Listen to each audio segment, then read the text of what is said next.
तो हाँ जी दोस्तों, क्या हो रहा है? हो गया, बोल लिया सबने, अब मैं भी कुछ बोल लूं। आज बात करेंगे हम लाहौर मीनार पाकिस्तान में होने वाले इंतहाई शर्मनाक और दिल दहला देने वाले वाकये के बारे में, जिसकी जितनी भी मजम्मत की जाए वो कम है। इससे पहले कि मैं कुछ बोलूं, मैं एक बात जरूर कहना चाहूंगा।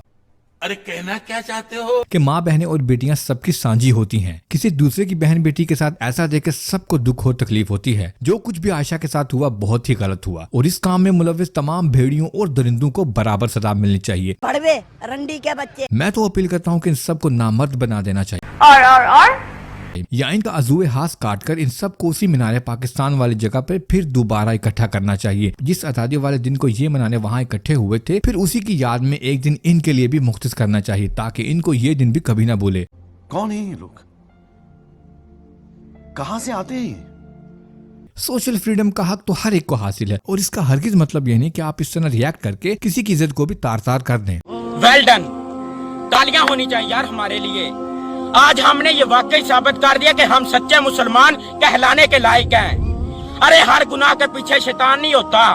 अरे एक बार अपने दिल पे हाथ रख के मुझे बता दो, क्या तुमने कभी मरना नहीं है? आयशा के साथ दरिंदगी का जो वाकया पेश आया, उसकी मजम्मत तो पूरा पाकिस्तान कर रहा है, लेकिन कुछ लोगों ने इस वाकये से भी भरपूर फायदा उठाया है, चाहे वो रेटिंग्स हो या व्यूज के चक्कर में हो। सबसे पहले रिपोर्टिंग के चक्कर में मामले का एक पहलू बयान करना और बिना किसी रिसर्च के कुछ भी कहना हवा में तीर छोड़ने जैसा ही होता है। जी हाँ, मैं बात कर रहा हूँ हमारी दो इज्जतदार फुफियों यासर शामी और इकरारुल हसन के बारे में, जो रिपोर्टिंग तो ऐसे कर रहे थे जैसे पूरा पाकिस्तान ही आयशा का फैन हो। ये हमारे माशरे का एक पहलू है। आज भी हमारे माशरे में ऐसे लोग मौजूद हैं जो अच्छे काम करने के बावजूद सामने नहीं आते। हम सब की माँ बहनें और बेटियां बाजार, मार्केट और हजूम वाली जगहों पर जाती हैं, जहां सैकड़ों और हजारों लोग आते हैं। अब पॉलिटिकल पार्टीज के जश्न को ही देख लें, वहां पे तो ऐसा कुछ नहीं होता।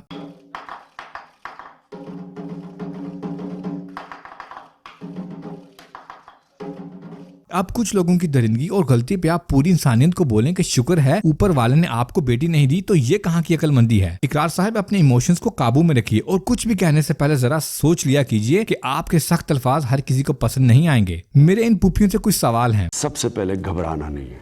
क्या आप अपनी बहन या बेटी को जश्न आजादी या किसी भी ऐसे दिन या जगह जहां लड़कों का हजूम हो, उसको उसी के पार्टनर के साथ अकेले जाने की इजाजत देंगे? नहीं। और ऊपर से फिर फ्लाइंग किसेस भी अपने टिकटॉक फैंस को। बाय द वे, पार्टनर से याद आया कि आपको इस लफ्ज का मतलब भी पता है? नहीं। आपकी बीवियां भी तो किसी की बहन बेटी थी। क्या आपकी बीवियों का भी शादी से पहले कोई पार्टनर था?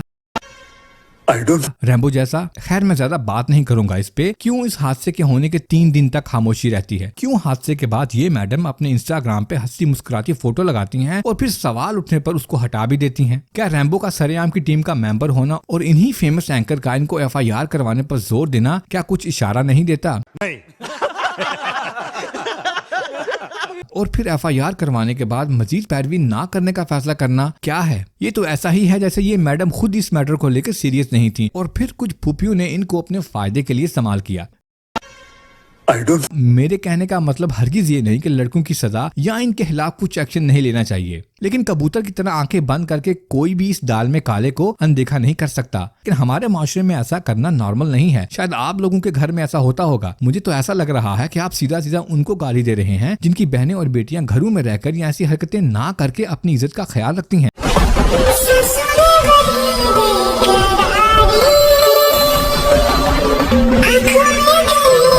और जिस भाई बहन के रिश्ते को ये अपनी टिकटॉक की वीडियो में दिखाते हैं और इधर उधर हाथ लगाते हैं, वो शायद इन्हीं के फैंस को बिल्कुल समझ नहीं आया होगा।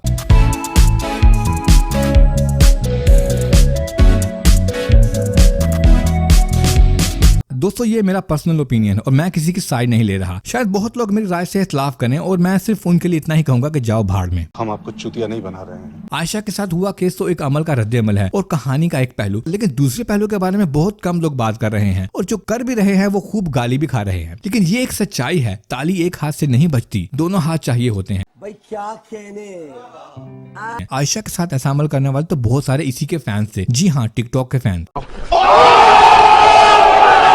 जो कुछ भी हुआ वो किसी कॉज की वजह से हुआ। आखिर कुछ तो वजह रही होगी, क्योंकि अगर इसी वजह का सदेबाप कर लिया जाए तो शायद आइंदा ऐसा हमारी किसी बहन या बेटी के साथ ना हो। दोस्तों, इन चीजों को इग्नोर नहीं किया जा सकता। आखिर ये वाकया हुआ क्यों?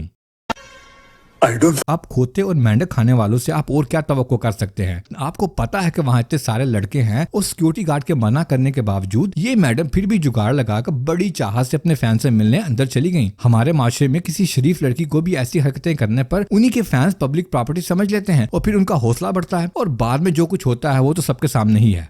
देखा आपने लापरवाही का नतीजा है। दोस्तों मेरी सब लड़कों से गुजारिश और सवाल है, खुदारा आप कैसे ऐसी जिंदगी किसी के साथ भी कर सकते हैं। वो बेचारी अकेली एक लड़की और आप 400। डजंट मैटर कि कोई कैसा भी क्यों ना हो, लेकिन इस तरह तो जानवर भी नहीं करते और आप तो फिर भी अशरफुल महलूकात हैं। और मेरी बहनों और बेटियों से भी गुजारिश है कि प्लीज, ये पाकिस्तान है, हर रंग नस्ल के लोग रहते हैं, आपको अपनी इज्जत का ख्याल खुद भी रखना होगा और इस तरह की पब्लिसिटी और फैन से मिलने जैसी हरकतों से गुरेज करना होगा।